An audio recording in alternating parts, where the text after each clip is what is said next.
네, 안녕하십니까. 어제는 저희 과학기술정보통신위원회 법안 2소위에서 대통령의 권한을 내려놓고 국민에게 돌려드리는 방송 3법을 소위에서 민주당과 조국혁신당의 단일안이 처리가 됐습니다.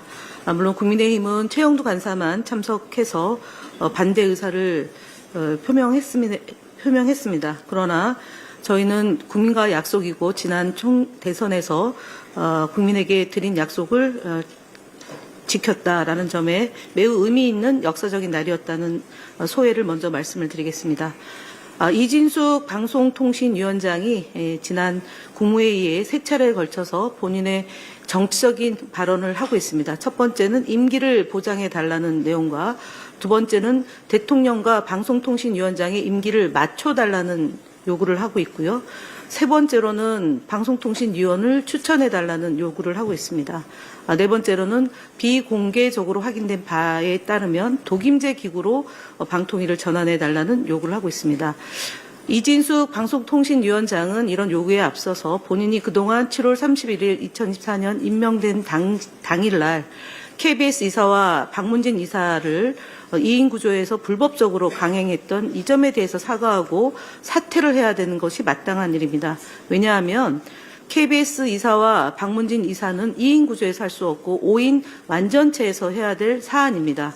이 부분에 대해서 법원에서는 2인 구조에서 결정한 사안이 위법하다는 판단을 여러 차례 내렸음에도 불구하고 그 이후로 지속적으로 EBS 사장 그리고 KBS 감사를 추천을 하고 임명을 했습니다. 이 두 사람도 마찬가지로 법원의 판단에 의해서 문제가 있다라고 결정이 내려졌습니다.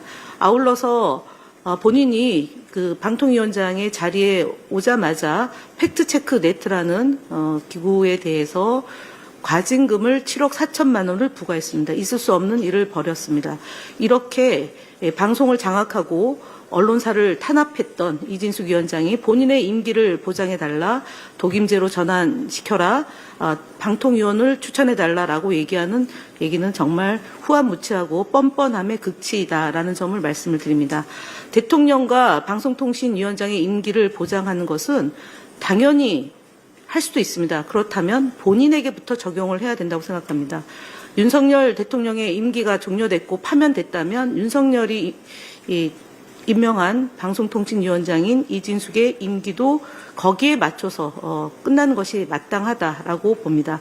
그리고 새로운 정부에서 방송통신위원장이 국정운영과 철학에 맞는 독립기구로서의 방송의 정상화, 방송통신위원회의 정상화를 하면 될 일이지 본인은 유지하고 지위를 유지하고 그 다음부터 적용한다라는 것은 정상적인 태도가 아니다라는 점을 다시 한번 지적하며 그동안 감사원의 정치 중립의 의무 위반으로 지금 저희가 감사원에서 조사를 해달라는 요청이 있음에도 불구하고 4월 13일까지 결과를 발표를 해야 됩니다. 그럼에도 불구하고 지금 감사원에서는 차일피일 미루고 있다는 점을 지적하지 않을 수 없습니다.